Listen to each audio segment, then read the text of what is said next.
Shalom, selamat malam dan selamat berjumpa dalam Renungan Malam Rema yang menemani malam kita dengan kebenaran firman Tuhan. Kiranya saat ini Rema mendapati sahabat dalam keadaan baik, tetap ada dalam damai sejahtera dan sukacita, serta senantiasa mengucap syukur karena kasih setia Tuhan Yesus Kristus yang selalu menyertai. Baik sahabat terkasih, mari berdoa sebelum kita membaca dan merenungkan firman Tuhan. Bapa, di dalam nama Yesus, kami mengucap syukur untuk kasih setiamu dalam hidup ini. Hari lepas hari, penyertaan-Mu selalu ada bagi kami.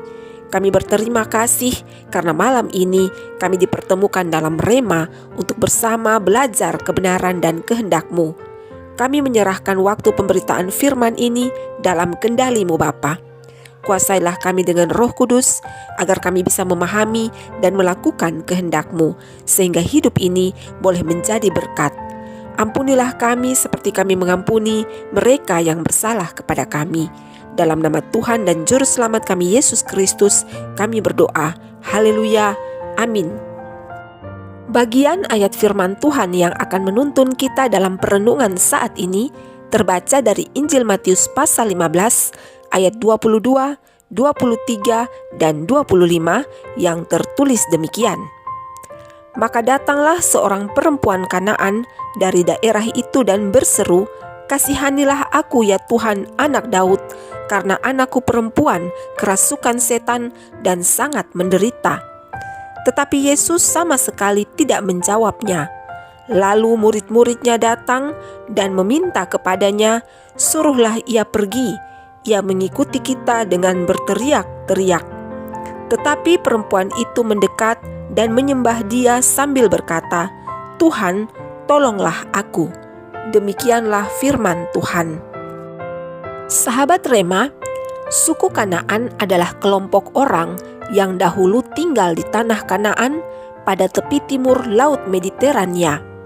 Wilayah Kanaan mencakup Lebanon di utara sampai sungai Mesir di selatan dan lembah sungai Yordan di timur.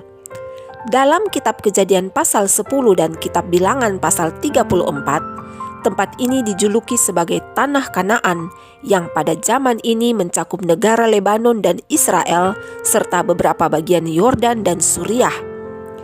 Dalam Alkitab, suku Kanaan dikutip lebih dari 150 kali.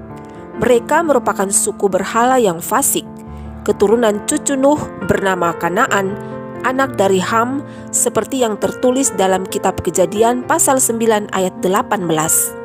Selanjutnya, Kanaan dikutuk karena dosanya serta dosa ayahnya terhadap kakeknya Nuh, juga seperti yang tertulis dalam kitab Kejadian pasal 9 ayat 20 sampai dengan 25. Namun meskipun demikian, Kanaan adalah tanah yang telah Allah janjikan bagi keturunan Abraham, sebagaimana yang tertulis dalam kitab Kejadian pasal 12 ayat 7, dengan alasan agar umat Israel yang adalah keturunan Abraham senantiasa memerlukan pertolongan Allah untuk merampas, menaklukkan, dan mengubah kutuk menjadi berkat atas tanah perjanjian Kanaan. Jika dikaitkan antara ayat perenungan saat ini dengan latar belakang Kanaan, maka tidak heran jika perempuan Kanaan yang berseru memohon belas kasihan dari Yesus karena anak perempuannya kerasukan setan dan sangat menderita itu mendapat respon dingin dari Yesus dan para murid. Namun, sesungguhnya itu bukanlah alasan utama atas reaksi dingin Yesus, karena ada hal lain yang lebih utama yang diinginkan Yesus dari si perempuan Kanaan ini, sekaligus menjadi pembelajaran bagi kita.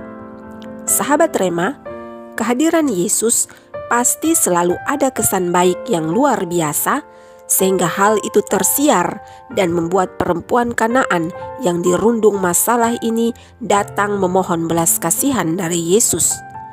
Perempuan Kanaan ini pasti mengetahui akan statusnya yang berasal dari suku Kanaan yang adalah suku berhala dan fasik bagi orang Israel. Namun dia mengesampingkan itu demi kesembuhan anak perempuannya. Alkitab mencatat bahwa ia berseru memohon belas kasihan Yesus. Dari tindakan si perempuan Kanaan ini dapat disimpulkan bahwa dia sungguh terbeban. Tidak dicatat berapa lama anaknya kerasukan setan, tetapi yang pasti dan tercatat bahwa anaknya sangat menderita. Sebagai seorang ibu, tentunya dia tidak tega melihat anaknya menderita, sehingga naluri keibuannya mendorong dia untuk memohon belas kasihan dari Yesus. Namun, yang dia dapatkan hanyalah respon yang dingin dari Yesus, meskipun dia terus berteriak-teriak. Sahabat, dari hal ini ada dua pelajaran penting yang perlu diambil dan diterapkan dalam hidup kita, yaitu yang pertama, permohonan. Dalam pergumulan hidup, banyak di antara kita yang selalu mengulang permintaan yang sama dalam setiap doa. Mungkin dengan anggapan bahwa dengan terus-menerus meminta, maka Tuhan akan segera mengabulkannya. Sebenarnya tidak. Mengapa?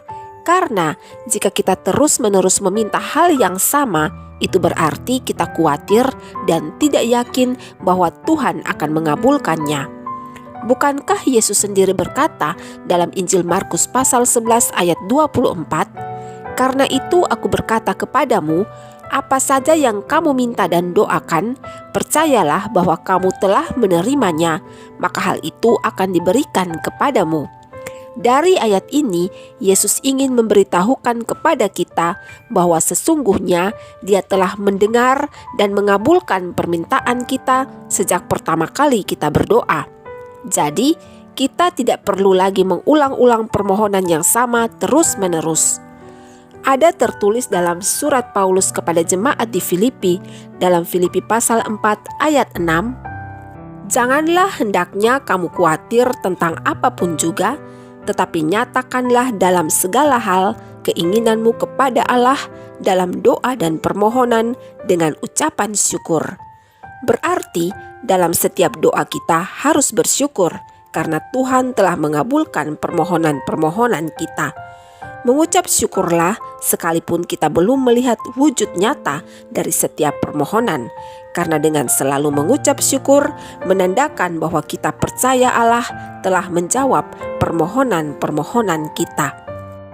Yang kedua, penyembahan. Ketika perempuan Kanaan memohon belas kasihan Yesus sambil berseru dan berteriak-teriak, Yesus sama sekali tidak meresponinya. Namun, pada saat dia mendekat dan menyembah sambil berkata, "Tuhan, tolonglah aku," maka Yesus menjawab. Sekalipun jawaban Yesus secara tidak langsung menyamakan si perempuan Kanaan ini dengan anjing, namun ia tidak patah semangat ataupun tersinggung karena dia tahu bahwa dia datang pada alamat yang tepat, yaitu Yesus Kristus. Penyembahan dengan penuh iman dan kerendahan hati yang dilakukan oleh si perempuan Kanaan ini pada akhirnya membuat Yesus kagum dan anaknya sembuh.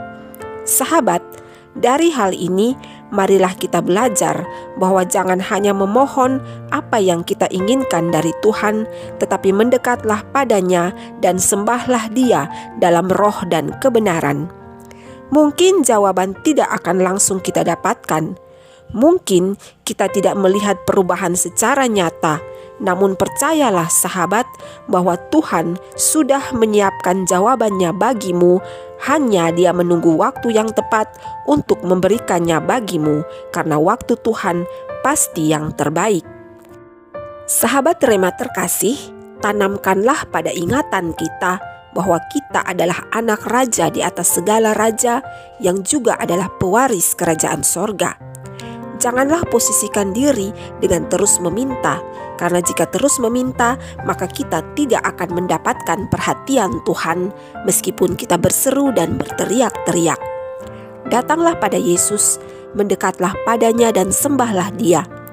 Yesus menginginkan keintiman pribadimu dengan Dia. Hal yang harus dilakukan adalah bersyukur bahwa semua permohonan kita telah dijawab.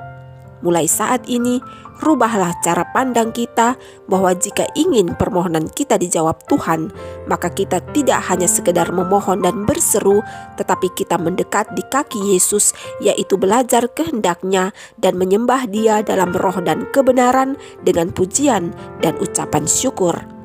Percayalah sahabat, Jika itu yang engkau lakukan, maka engkau akan melihat bahwa Yesus sanggup melakukan lebih dari yang engkau minta dan doakan.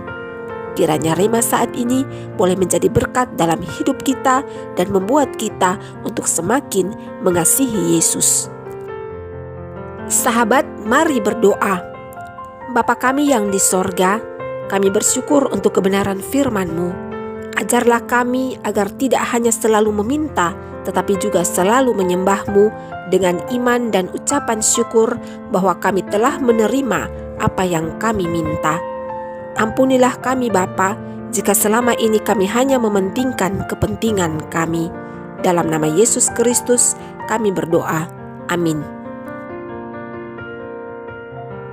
Sahabat Rema terkasih, mendekat kepada Yesus dan menyembah Dia serta bersyukur adalah lebih baik daripada engkau terus-menerus meminta hal yang sama kepadanya.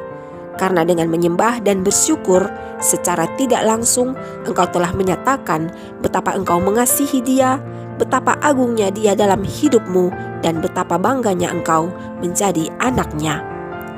Rema berterima kasih untuk kesetiaan sahabat bersama Rema. Jangan lupa berbagi jika engkau diberkati dengan video Rema kali ini. Jika Tuhan berkenan, kita pasti akan kembali bersama pada video Rema berikutnya. Tetaplah setia berjalan bersama Tuhan Yesus, karena bersama Yesus engkau pasti selamat. Akhir kata, selamat malam dan selamat beristirahat dalam naungan kasih dan perlindungan Tuhan Yesus Kristus. Shalom.